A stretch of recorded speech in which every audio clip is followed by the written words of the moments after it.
these aren't the only 5 by any means, right?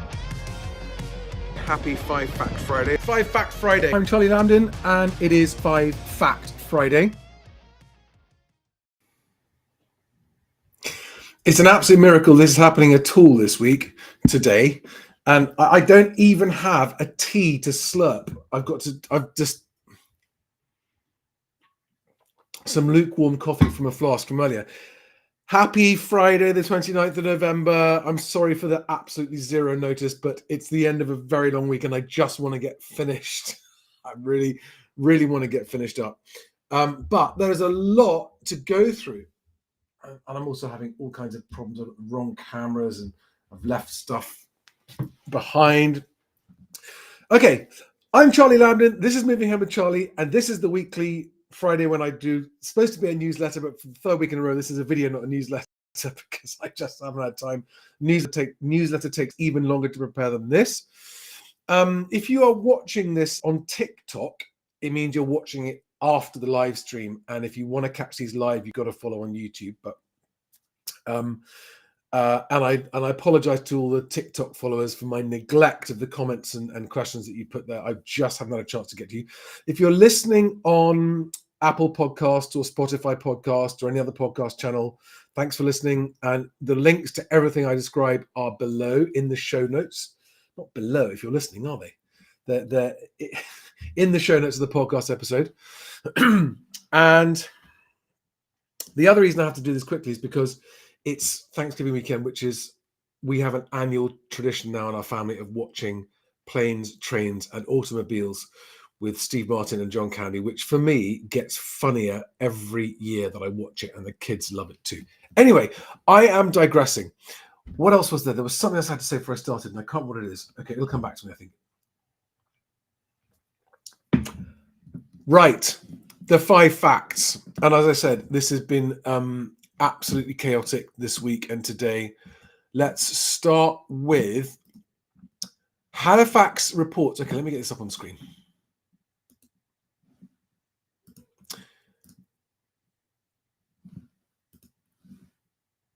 There we go.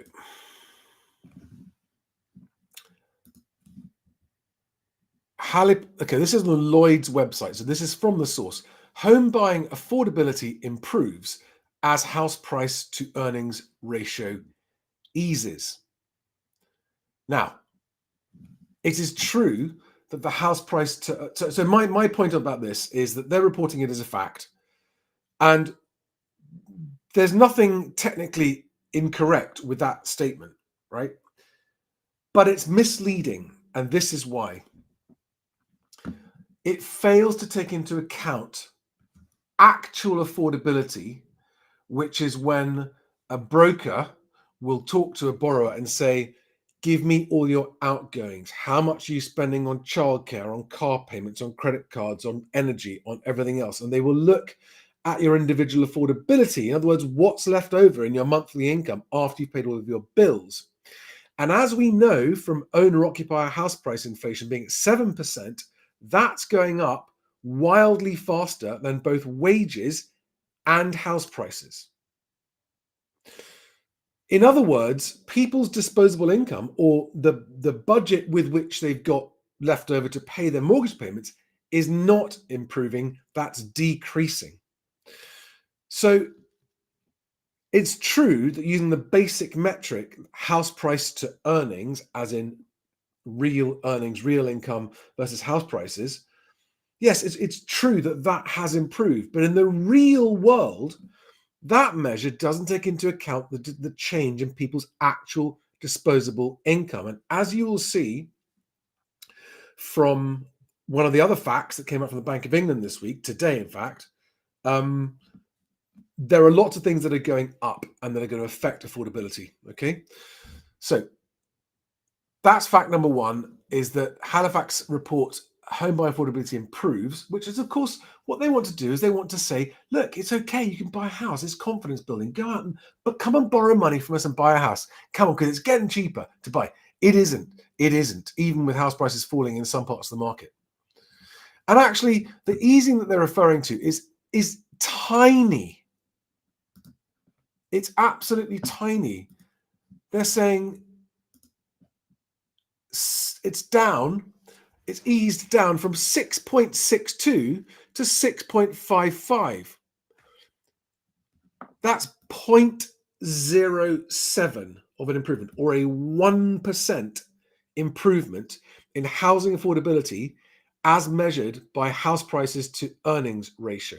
A 1% improvement. But with 7% ownership and housing cost inflation, in the real world, house prices are the actual real cost of buying a home is not getting easier, it's getting harder still.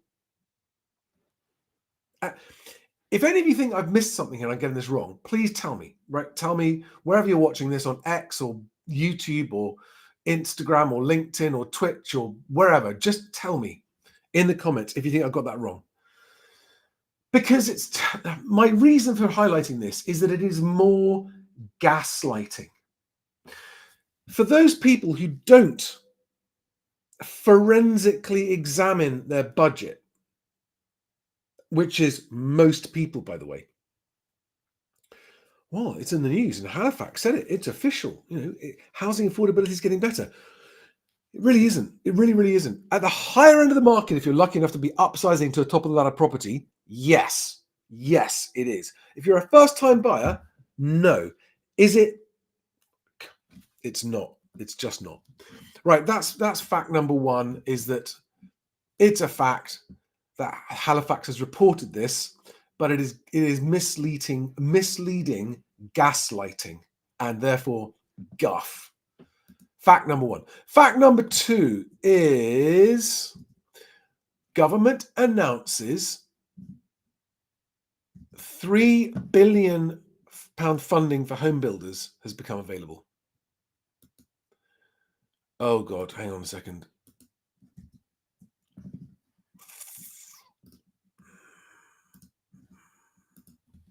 I told you I wasn't ready for this. So this is again going to the actual source. All right, this is the Gov UK website, and this is a press release published 2 days ago. 3 billion house building schemes to unlock homes and boost growth. Now, is it just me, or is the government putting out press releases on its website that sound like spin rather than sober, fact-based announcement, and let the newspaper do the spin? Or is this more gaslighting? Unlock homes. Unlocking homes? They're not unlocking homes, right? If they were using language as it meant, unlock means key, unlocking home, not unlocking homes and boosting growth. No, it doesn't. Again, this is absolute gaslighting testicles. It really is. Billions of pounds in guarantees for houses. Oh, guarantees. Oh, hang on a second. This isn't actually money. Let's have a look. Oh, 20,000 new homes. That sounds good. Gaslight. Existing schemes receive 3 billion more in government support. That sounds like the government giving them £3 billion, but it's not. It's gaslighting guff. Here we are. It's a government guarantee. Government guarantees reduce risk for lenders and encourage them to increase the supply. It encourages lenders to increase the supply of credit for house builders. House builders' access to credit is a key constraint on growth in the sector. No, I don't think so. I mean, maybe arguable, but let me just. So guaranteeing more lending encourages more house building. What could possibly go wrong? The lenders have assessed the risk of lending to house builders as too high and have decided not to lend. But the government comes along with £3 billion of taxpayers' money and goes, no, please lend. And if they go bad, which you think they must be going to because you're not lending at the moment, then we'll underwrite it with taxpayers' money. Because we are elected officials and it's not our money, it's the pot of money that the taxpayers have paid, and we're going to use that to underwrite your loans to the house builders who can't sell enough houses at the moment. Everything's fine. It's a press release that makes everything sound fine, but it's not. It's just government guarantees, just like bounce back loans during the pandemic. Don't worry, if the house builder default, the taxpayer will pick up the bill. Everyone happy with that? Did you notice it didn't get much coverage this week, this story? I think that's a big fact, that we should be aware that the government is underwriting house building with taxpayer money when lenders don't think it's good enough to lend without that guarantee. That's fact number 2. And fact number 3 is, oh, I love this one. Where are you, Emma? Hang on a second. So this is my friend who's a buying agent in London, Emma Fields. Finally, some honesty. Every year, agents try and convince sellers about the benefits of listing on Boxing Day, reeling out some Rightmove stats on increased views. Yes, Rightmove says that Boxing Day is the busiest day of the year for online home hunting. And there, 24 hours with your family and you're begging to live somewhere else, aren't you? 24 hours with your whole family, Crystal Lake, got to get out of here. Where's Rightmove? Where can we live? Okay.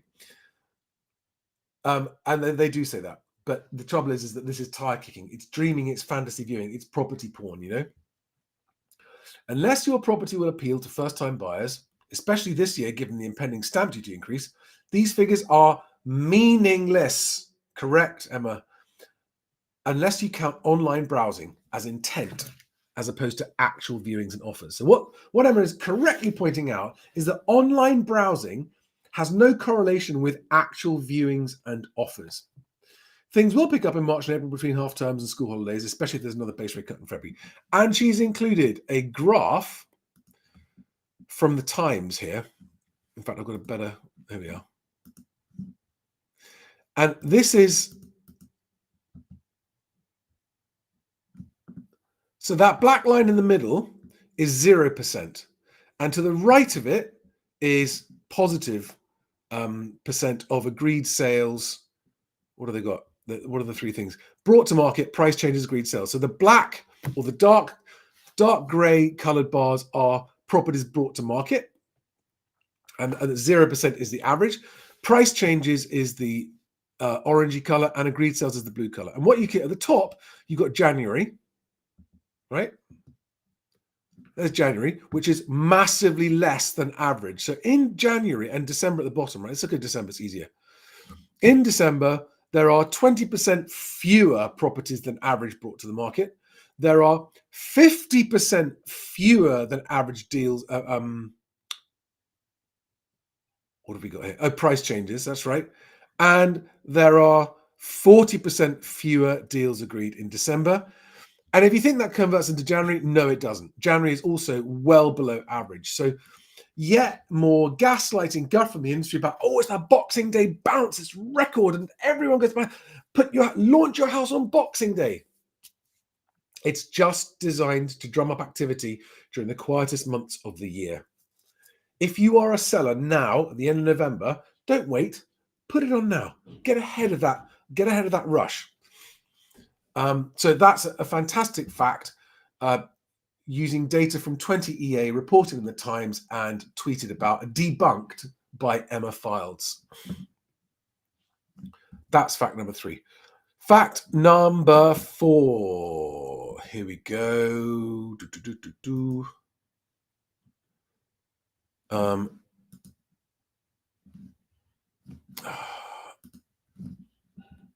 There it is. Apologies, guys.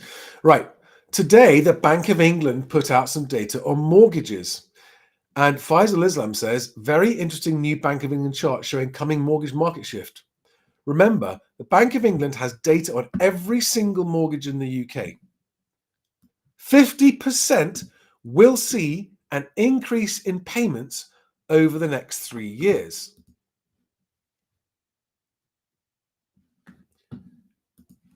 Okay, let's just, can I highlight that when it's black background?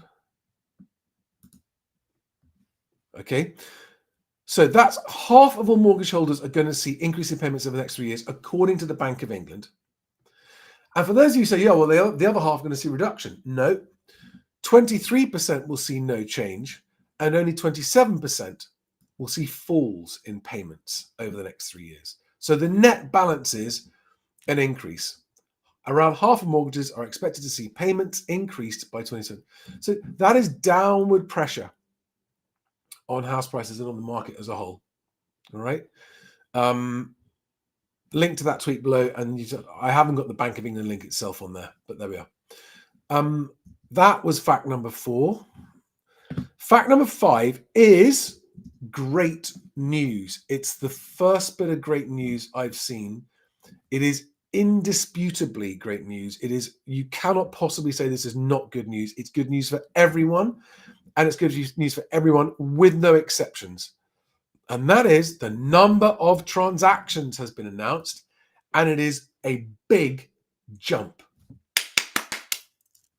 It's fantastic news. This is good news for everyone because it means if you're buying, there's more liquidity in the market and transactions happen a bit faster. There's more stuff coming on and selling, and there's just more turnover in the market, which means there's a bit more choice and transactions happen more easily. And there's more choice as well. If you're selling, it's great news. Rising transactions are best news of all for sellers, almost more than anyone else. And of course, if you are an estate agent or a mortgage broker, more transactions is lovely. And this is a big, big bump. And actually, I've seen the same with the volume of you who are talking to my mortgage brokers and getting mortgages. This month, November, and last month, October, I've had record numbers of you actually completing on your mortgages through the brokers that you talk to me, through my brokers that you've spoken to through me, which is fantastic news. Here are the actual numbers, right? And I look at non-seasonally adjusted numbers, okay, which is actual real numbers. And the seasonally adjusted ones are above. But if you look, the seasonally adjusted number says it's 100,000 transactions in October, whereas the non-seasonally adjusted, the real number, is 111. And to those of you who think that all I do is like bad news, it's not true.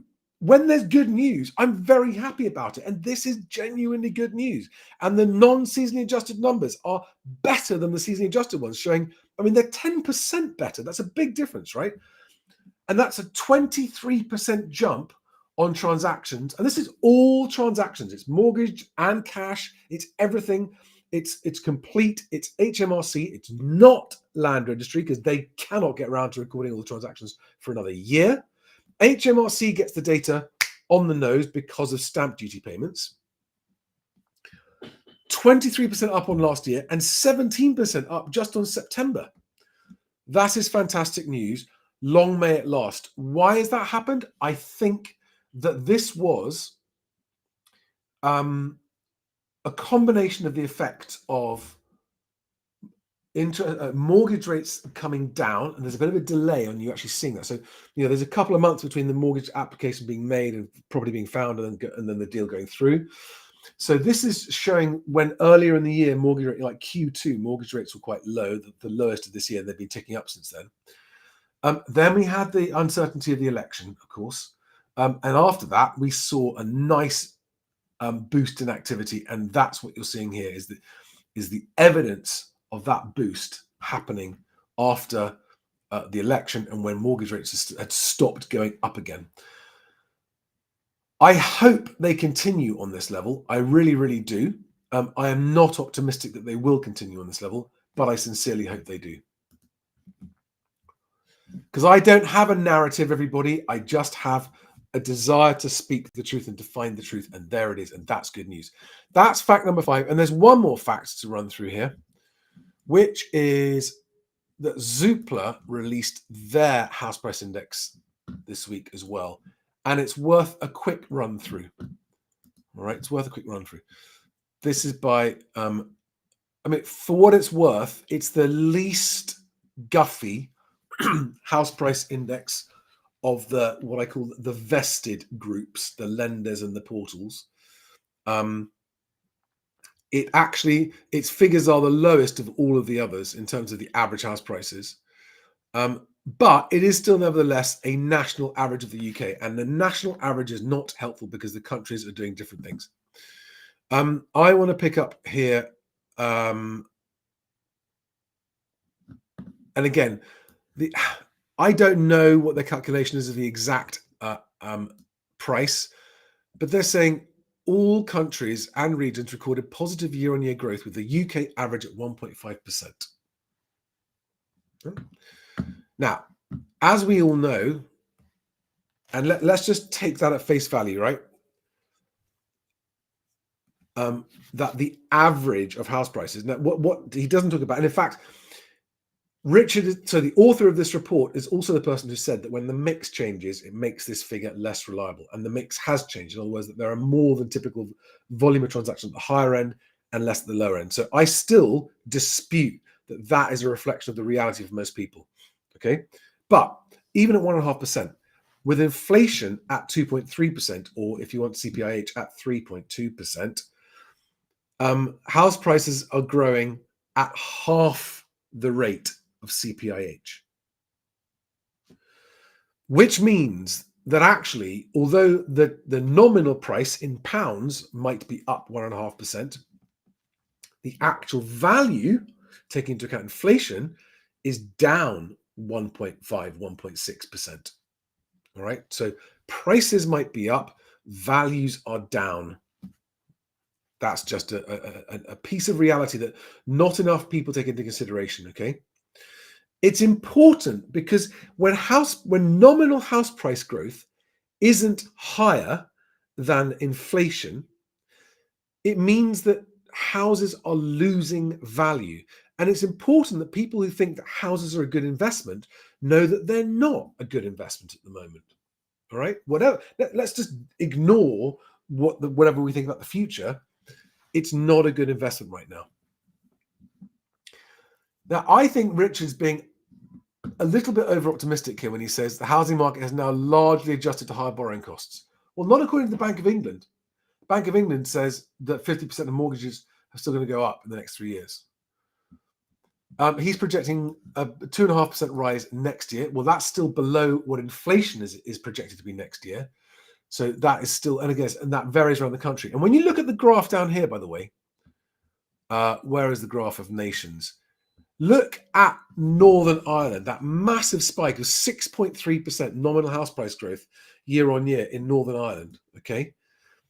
If you take that out, that will bring the whole of the rest of the average down as well. And also, so where is Scotland? So Scotland has come right down to 2.3%. All right. But 6.3% Northern Ireland. If you took that out, then the average 1.5% growth would be even lower. But for the avoidance of doubt, I am not acknowledging that, oh, well, house prices are going up, because transaction prices are not reflecting this. Okay. At the top of the ladder, even Rightmove concedes that prices are coming down quite sharply. They're doing different things depending on whether it's a flat or a detached house or a terraced house.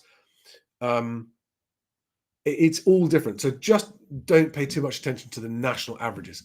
Having said that, never mind. Let's just go back and look at. So buyer demand is 24% higher than the same period last year. That's good. That's good news, right? Number of sales agreed, 19% higher. Well, that is also reflecting what HMRC's figures are showing as well, isn't it? So that's great news. A flow of new supply and stock of homes for sale. Slightly different things there, but the stock of homes for sale is also 10% higher than last year. Even though there are more buyers and more transactions going through, there are still even more homes coming onto the market than there are being sold. So the overall stock, so that is another downward pressure on prices overall nationally, but with lots and lots of regional variations and price level variations and property type variations. What else did I want to cover in this? There's a link below if you want to go and look at it yourself and read it in detail. I urge you to do that and go and look at the regional stuff. Yeah, you see, this is where I think he's being a little bit optimistic here. Lower mortgage rates. Well, they're not. They've been creeping up and up and up, haven't they? And now people don't, including me, don't think that mortgage rates are doing much. They're going to kind of stay where they are. We're probably at the new normal for mortgage rates for now. So low mortgage rates reporting. I don't know. I don't agree with that in the same way as as he puts it.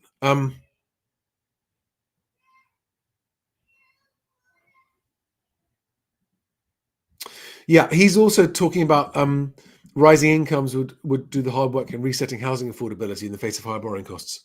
But I refer back to what I said at the beginning about the Halifax saying affordability is improving. In the real world, affordability is not improving. Using this official top line metric of earnings versus house prices, yes, real earnings, real wage growth, I think, is 1.4%.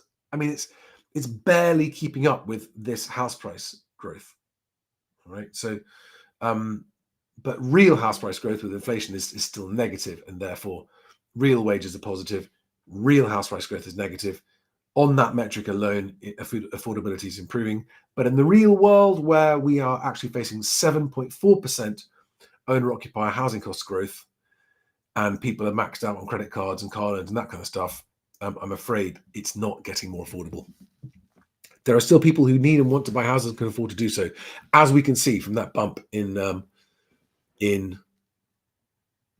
transaction volumes from HMRC. Right.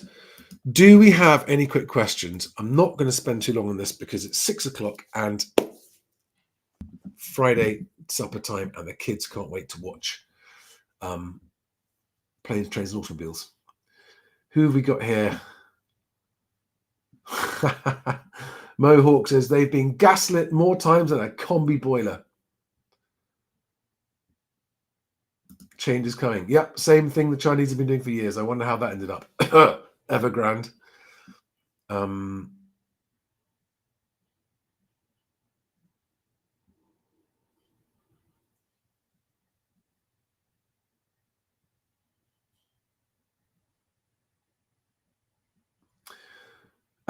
Almost there says, as usual, Charlie does not think the updated immigration figures are worthy of inclusion in Five Fact Friday. Okay.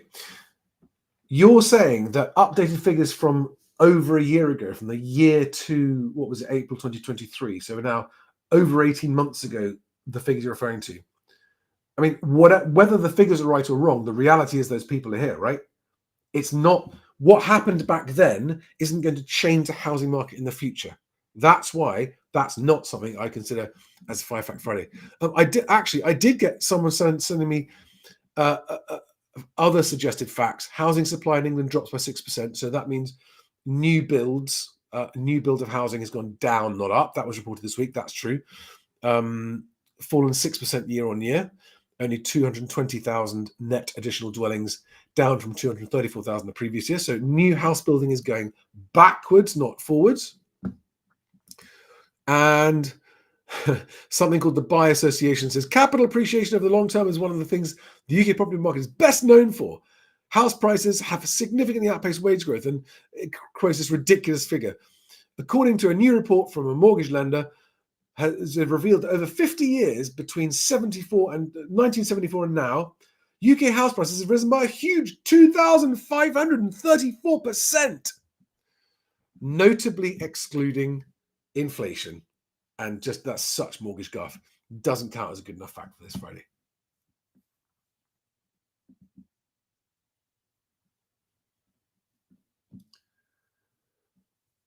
Guys, you've got to understand, population alone does not equal demand for house prices. I have to keep saying this. Demand is not based on population. Demand is based on people with money. People with cash to buy a house outright, or people who've got a mortgage to buy a house outright. There is no demand beyond those two things. No matter how many people there are here, right? That is an indisputable, hard mathematical fact.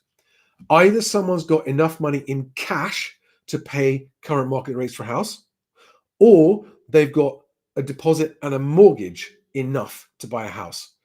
Anyone outside those two groups does not constitute demand because they can't buy.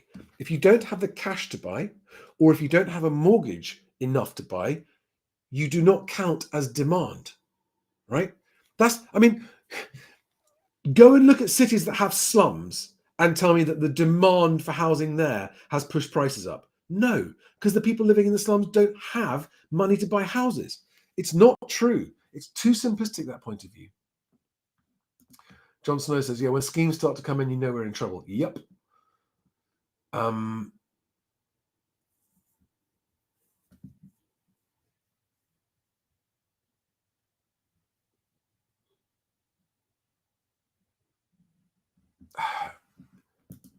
Okay, almost there says they also gave more recent figures over 800,000 net migration. It is relevant.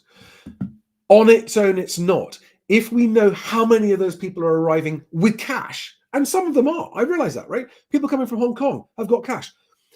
If there was a breakdown of saying, of those 800,000 people, we now know that 8,000 or 1% of them have got £500,000 in cash with which to buy, and the others are immediately qualifying for mortgages to buy, that would be relevant. That figure alone on its own isn't relevant. Yeah, Rue Standerfield says house prices beat inflation by 2% in the past. Exactly. And they're not doing that now. So the relevance there is that people who were buying, or a contributing factor to their decision to buy, was the financial gain. That factor is now being removed from anyone who understands that if your house is going down in real value, that it's not a good investment. It's a great investment if you need somewhere to live. Definitely, it's an investment in your life, but it's not a financial investment. And this is just, it's gradually, very, very slowly but surely dawning on people that you should always buy if you need a home, you can afford one, definitely. But it's no longer a reliable pension. And in fact, it hasn't been for a long time. It's no longer a good investment like it was.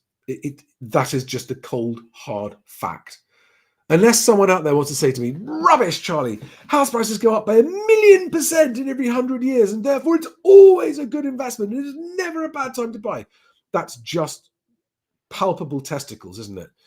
Because if you're going to say to me that based on these official figures that I've gone through just here, where house prices, even on the portals that are reporting it arguably optimistically, 1.5%, is less than half of CPIH inflation. You're going to tell me that something that's not even keeping up with inflation is a good investment? Of course it isn't. The only people who should be making money from the housing market are people who are building good quality homes and selling them at fair prices. Okay. Number one, people who are buying dilapidated wrecks and refurbishing them, turning them into habitable homes and selling them. Yes, you're adding tangible value to a home. Definitely, if you know what you're doing and if you can do it, if in this market you can find a margin in there, absolutely. Or thirdly, if you are a landlord, especially if you own the property outright without a mortgage and you're supplying someone with a home, giving them a secure, long-term, reliable home, and your tenants are happy, you also deserve to be making money from the property market, because a happy tenant equals a good landlord. There's no disputing, right? If as a tenant you are happy, then you have, by definition, a good landlord, because you've got a home that you're happy in at a price that you're happy paying, right? Happy tenant equals good landlord. Good landlords deserve to make money because you are in the business of providing supply of homes for people who need them. Making money purely off investment is what's caused the problem of affordability now and the housing crisis we now have. And as those of you who pay attention to me know, I'm working on my new mantra, which is fix housing, fix everything. And I absolutely mean it. And I can argue all day long till the cows come home. Let me just show you when I get up there. Fix housing, fix everything. And I'm planning to make some merch with that, right? And fixing housing includes making it not as appealing an investment opportunity from a capital appreciation point of view, because that prices ordinary people who want a home out of the market. That leaves people despondent. It leaves people not being motivated enough to go to work, because if you go and do a month's work or a week's work, and at the end of the week's work, you've earned enough to pay for a good home, that alone is a motivation to go and do a good job. But if you go and work hard, do a good week's work, and what you earn isn't enough to even rent a decent home, let alone buy one, there's no wonder nobody wants to work, because you just removed the motivation for doing it. Wow. Hi, Teddy. Teddy's an agent in Southwest London, just leaving the office tipsy, fun fact. Just agreed an offer today on a house. The house was bought in June 2022 for £626,000. Offer accepted today, 580,000. That's £46,000 less. And if you factor in inflation, that's a big drop, right? So that's the real world. That's what's happening. That's from an estate agent. Do not tell me house prices are rising. An average calculation of transaction values and mix adjusted and weights and all the rest of it, you can manipulate those numbers in a way. Actual real transaction values aren't going up. That's 7% nominal, Patricia. Factor in inflation. What's the real drop there? When prices are supposed to be going up, by the way. Yeah. And Teddy says 3-bed mid-terrace, which is the most popular type of property. It is significant.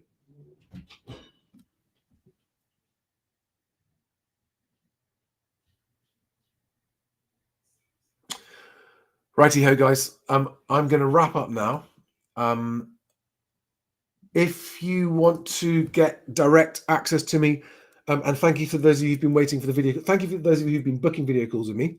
If you want to book a video call with me, you can do it on my Buy Me a Coffee page, buymeacoffee.com/MHWC. You'll find the options to join the Private Movers Club there. You'll find the ability to book a video meeting with me there, and you can join the Charlie and Stig Club there.